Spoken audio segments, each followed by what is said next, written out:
Have you ever met a person in life that you thought might be an angel? And I'm not just talking about your child or a friend of yours or someone that you think is angelic because of the way that they carry themselves, but someone who just popped into your life.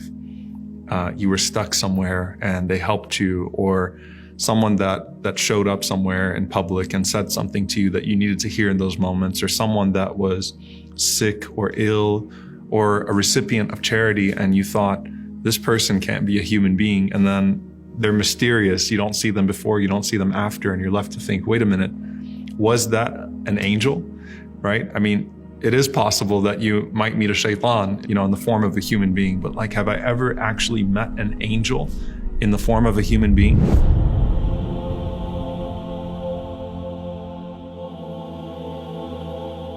There's a hadith of the Prophet ﷺ where he talks about these three men from Bani Israel. And they were contemporaries, as is made clear in the hadith. And the Prophet ﷺ said there was a bald man, a man who was a leper, and a man who was blind. And an angel went to all three of them and asked them, what is it that you want? What is it that you'd want to change about yourself? And the leper said that I would want to have good skin because the people feel an aversion towards me because of my leprosy. And the angel touches that person and suddenly their skin is cured altogether. So they have full skin again. And the angel says to that person, and what type of property is most beloved to you? And the man says, camels. And so the angel then brings a pregnant she-camel and says, Barakallahu laka fiha, may Allah bless you with that she-camel. And this shows that it's Allah that's going to provide, not the angel. Allah is the one who blesses. And it's also a wisdom in that this person is now going to see this valley of camels come from this one pregnant she-camel to really see the generosity of Allah subhanahu wa ta'ala unfold before their eyes. And so suddenly that person has the skin that they want, the appearance that they want, and they also have the wealth that they want and become a very wealthy person. The angel then goes to someone who is bald and says, what would you like to change about yourself? And the bald man says that I'd love to have good hair, right? I feel like it would beautify me. I feel like it's what's missing in my life. And so the angel touches that man's head, gives him an angelic hair transplant. You can't find that anywhere in the world today. And suddenly that person has a full head of hair. And the angel then says to the man, and what type of property is most beloved to you? And the man says, cows.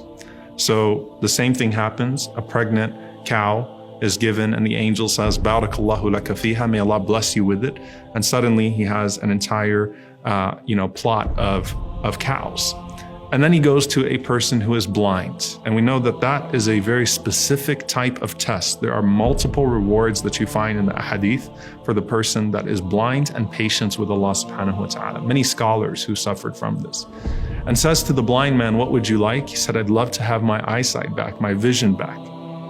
And so the angel wipes his eyes and suddenly he can see again. And then he says to him, and what's the most beloved of property to you? He says sheep, which is very simple, right? If you think about it. So he's given a pregnant sheep and that gives birth to an entire plot of sheep. And so he's got his entire property in front of him that he can work with and that he can deal with. And so each one has their herd now. And they have their property and they have the appearance that they want and they have the blessings that they want. The Prophet ﷺ says that then the angel comes back to each one of those people in the same human form as they were before. So to the leper, the angel shows up with leprosy, a human being with leprosy that's also poor. To the one who was bald, the angel shows up looking like the person used to look, also poor. And for the one who was blind, the angel also shows up in the form of a blind man that's also needy. And as that angel shows up to each one of them, the angel asks them for support. The leper and the bald man deny that they used to be poor, and they say that, that I earned this, and they basically shoo the man away. And the angel responds in the form of that man and says, aren't you the person that used to be such and such? Weren't you once in need?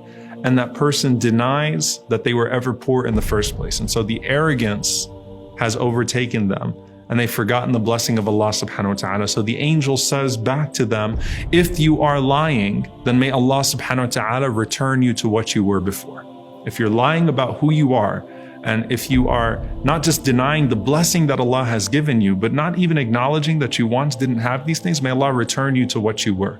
But the blind man passed the test. The Prophet ﷺ said the blind man, as soon as he saw that person in his own form that he used to be, he says to the man, who is of course an angel, go ahead and take from this property whatever you want, for I was once like you and Allah subhanahu wa ta'ala provided for me. So it's all yours. Whatever you want, go ahead and take it. And subhanAllah, the scholars say this is the one out of the three that actually had the most severe predicament, right? But look at his humility, and he says, just go ahead and take it all. I used to be like you, without even being asked. I used to be like you and Allah subhanahu wa ta'ala provided for me. So therefore, I'm providing for you whatever you want from this, because this is all the blessing of Allah subhanahu wa ta'ala. And the angel responds and says, keep your property with you. فَقَدْ رَضِيَ اللَّهُ عَنْكَ وَسَخِطَ عَلَى صَاحِبَيْكَ. Keep your property with you, because verily Allah is pleased with you and angry with your two companions. And so the two companions lost everything that they had and were restored back to their position with the dua of the angel. And that person was able not just to keep the blessing of Allah subhanahu wa ta'ala in this life, but also increased in their station in the hereafter. Now, back to us. The question is then, when I see someone that's in need, am I actually encountering an angel? And I have to be honest, subhanAllah, I remember a few times that I was in a refugee camp, and I thought to myself, this can't be a human being that's in front of me. And Allah knows best, right? The reality is you're never actually going to know, right? If you've encountered an angel, that person is not going to reveal themselves and say, I'm actually an angel. But it would defeat the purpose if you were only honoring them because you thought they were an angel. That's actually the moral of the story, that you are to honor the person, the yatim, the orphan, the one that's in need, and remember your own vulnerability, and you never know who Allah subhanahu wa ta'ala actually has in front of you at that moment.